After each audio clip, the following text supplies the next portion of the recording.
Hi hello friends, ಎಲ್ಲರಿಗೂ ನಮಸ್ಕಾರ. Byte delight ಚಾನಲ್ಗೆ ಸ್ವಾಗತ ಸುಸ್ವಾಗತ. ಇವತ್ತಿನ ರೆಸಿಪಿ ಮೆಣಸಿನ್ಕಾಯಿ ಬಜ್ಜಿ ಹೇಗೆ ಮಾಡೋದು ಅಂತ ನೋಡೋದಕ್ಕೂ ಮುಂಚೆ ನನ್ನ ಚಾನಲ್ನ ಸಬ್ಸ್ಕ್ರೈಬ್ ಮಾಡಿ, ಹಾಗೆ ನನ್ನ ಮುಂದಿನ ನೋಟಿಫಿಕೇಷನ್ಗಾಗಿ ಬೆಲ್ ಐಕಾನ್ ಪ್ರೆಸ್ ಮಾಡಿ. ಮೆಣಸಿನ್ಕಾಯಿ ಬಜ್ಜಿ ಅಂದರೆ ಯಾರಿಗೆ ತಾನೇ ಇಷ್ಟ ಇಲ್ಲ ಹೇಳಿ. ಅದರಲ್ಲೂ ಮಳೆಯಲ್ಲಿ ಬಿಸಿ ಬಿಸಿ ಬಜ್ಜಿ ತಿಂತಾಯಿದ್ರೆ ಆಹಾ, ಅದರ ರುಚಿನೇ ಬೇರೆ. ಹಾಗೆ ಈ ರೆಸಿಪಿ ನಿಮಗೆ ಇಷ್ಟ ಆದರೆ ದಯವಿಟ್ಟು ಎಲ್ಲರೂ ಲೈಕ್ ಮಾಡಿ, ಶೇರ್ ಮಾಡಿ, ಹಾಗೆ ಕಮೆಂಟ್ ಮಾಡಿ.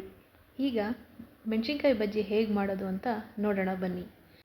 ನಾನಿಲ್ಲಿ ಮೊದಲಿಗೆ ಹಸಿರು ಮೆಣಸಿನ್ಕಾಯಿ ಇಟ್ಕೊಂಡಿದ್ದೀನಿ, ಒಂದು 10 ಮೆಣಸಿನ್ಕಾಯಿ ಇಟ್ಕೊಂಡಿದ್ದೀನಿ. ಹಾಗೆ ಅದನ್ನು ಮಧ್ಯ ಸೀಳಿ ಬೀಜನೆಲ್ಲ ತಗೊಂಡಿದ್ದೀನಿ. ನೀವು ಖಾರ ಮೆಣಸಿನ್ಕಾಯಿ ಬೇಕಾದರೂ ತೊಗೊಳ್ಬೋದು, ಅಥವಾ ಖಾರ ಇಲ್ಲದಿರೋ ಮೆಣಸಿನ್ಕಾಯಿ ಬೇಕಾದರೂ ತೊಗೊಳ್ಬೋದು. 1 ಬೌಲ್ ಕಡಲೆ ಹಿಟ್ಟು, ಸ್ವಲ್ಪ ಕೊತ್ತಂಬರಿ ಸೊಪ್ಪು, 1 ಟೀ ಸ್ಪೂನ್ ಸೋಡಾ, 1 ಗೆಡ್ಡೆ ಬೆಳ್ಳುಳ್ಳಿ, 1 ಟೀ ಸ್ಪೂನ್ ಅರಿಶಿನ, 1 ಟೀ ಸ್ಪೂನ್ ಜೀರಿಗೆ, ಹಾಗೆ ಒಂದು ಚಿಕ್ಕ ಮೆಣಸಿನ್ಕಾಯಿನ ಸಣ್ಣದಾಗಿ ಕಟ್ ಮಾಡ್ಕೊಂಡಿದ್ದೀನಿ, 1 ಟೀ ಸ್ಪೂನ್ ಅಜ್ವೈನ್, ಹಾಗೆ ರುಚಿಗೆ ತಕ್ಕಷ್ಟು ಉಪ್ಪು. ಹೇಗೆ ಮಾಡೋದು ಅಂತ ನೋಡೋಣ ಬನ್ನಿ. ಕಡಲೆ ಹಿಟ್ಟನ್ನು ಜರಡಿ ಮಾಡ್ಕೊಳ್ಬೇಕು. ಸಣ್ಣ ಗಂಟುಗಳೆಲ್ಲ ಅದು ಒಡೆಯುತ್ತೆ, ಹಾಗಾಗಿ ನಾವು ಜರಡಿ ಮಾಡ್ಕೊಳ್ಬೇಕು. ಗಂಟುಗಳಿದ್ದರೆ ಅದು ನಾವು ಮಿಕ್ಸ್ ಮಾಡಬೇಕಾದ್ರೆ ಸರಿ ಹೋಗೋದಿಲ್ಲ.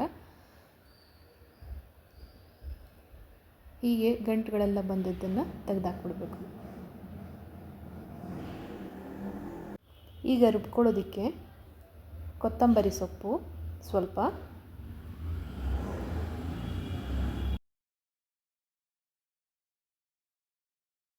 ಜೀರಿಗೆ,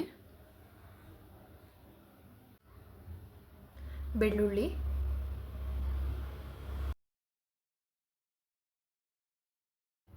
ಹಸಿಮೆಣಸಿನ್ಕಾಯಿ ಚಿಕ್ಕದಾಗಿ ಹೆಚ್ಚಿರೋದು, ಅರಿಶಿನ,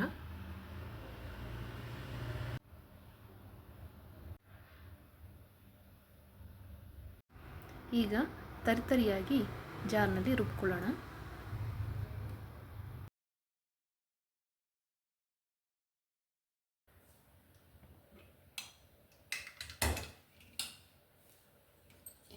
ಹೀಗೆ ತರಿತರಿಯಾಗಿರಬೇಕು, ಫುಲ್ ನೈಸಾಗಿ ರುಬ್ಬಾರ್ದು. ಈಗ ಹಿಟ್ಟನ್ನ ಕಲಿಸ್ಕೊಳ್ಳೋಣ. ಒಂದು ಬೇಸನ್ನಲ್ಲಿ ಜರಡಿ ಹಿಡ್ದಿರೋ ಹಿಟ್ಟನ್ನು ಹಾಕಿ,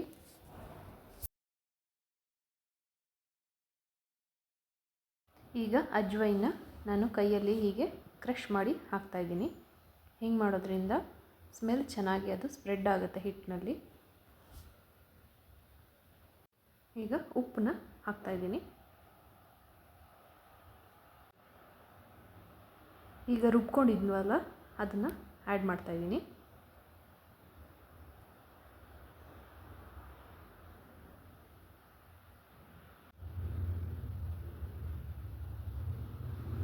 ಈಗ ನೀಟಾಗಿ ಕಲಿಸ್ಕೊಳ್ಳೋಣ. ಫಸ್ಟ್ ನೀರು ಹಾಕ್ತೇನೆ, ಎಲ್ಲ ಮಿಕ್ಸ್ ಮಾಡ್ಕೊಳ್ಳೋಣ. ಆಮೇಲೆ ಸ್ವಲ್ಪನೇ ನೀರು ಆ್ಯಡ್ ಮಾಡ್ತಾ ಕಲಿಸ್ಬೇಕು. ತುಂಬ ತೆಳು ಕಲಿಸ್ಬಾರ್ದು, ಹಾಗೆ ತುಂಬ ಗಟ್ಟಿನೂ ಕಲಿಸ್ಬಾರ್ದು.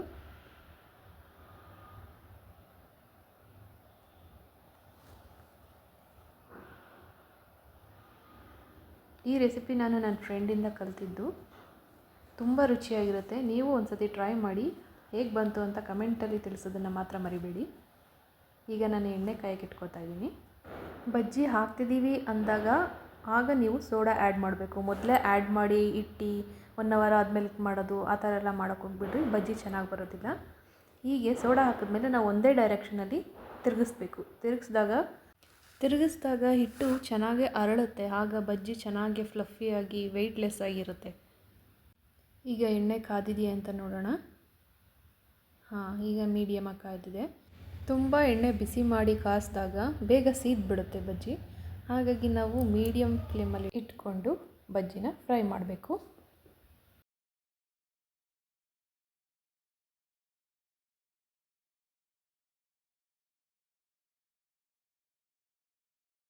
ಈಗ ಆಗಿದೆ ನೋಡಿ, ತುಂಬ ರುಚಿಯಾಗಿರುತ್ತೆ. ಈಗ ನಾನು ಮತ್ತೆ ಇನ್ನೊಂದು ಟ್ರಿಪ್ ಹಾಕ್ತಾಯಿದ್ದೀನಿ. ಒಂದೇ ಸೈಡು ಕಾದರೆ ಒಂದು ಸೈಡ್ ಕಪ್ಪು, ಒಂದು ಸೈಡ್ ಬೆಂದಿರೋದಿಲ್ಲ. ಅದಕ್ಕೆ ಕರೆಕ್ಟಾಗಿ ನಾವು ನೀಟಾಗಿ ಹೊರಳಿಸ್ತಾ ನೀಟಾಗಿ ಫ್ರೈ ಮಾಡಬೇಕು.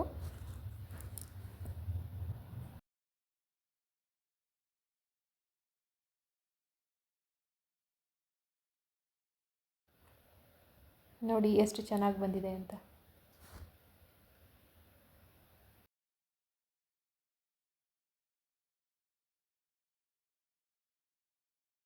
ಈ ರೆಸಿಪಿ ನಿಮಗೆ ಇಷ್ಟ ಆಗಿದ್ದರೆ ಸಬ್ಸ್ಕ್ರೈಬ್ ಮಾಡೋದನ್ನು ಮರಿಬೇಡಿ. ಹಾಗೆ ಬೆಲ್ ಐಕಾನ್ ತಪ್ಪದೆ ಪ್ರೆಸ್ ಮಾಡಿ.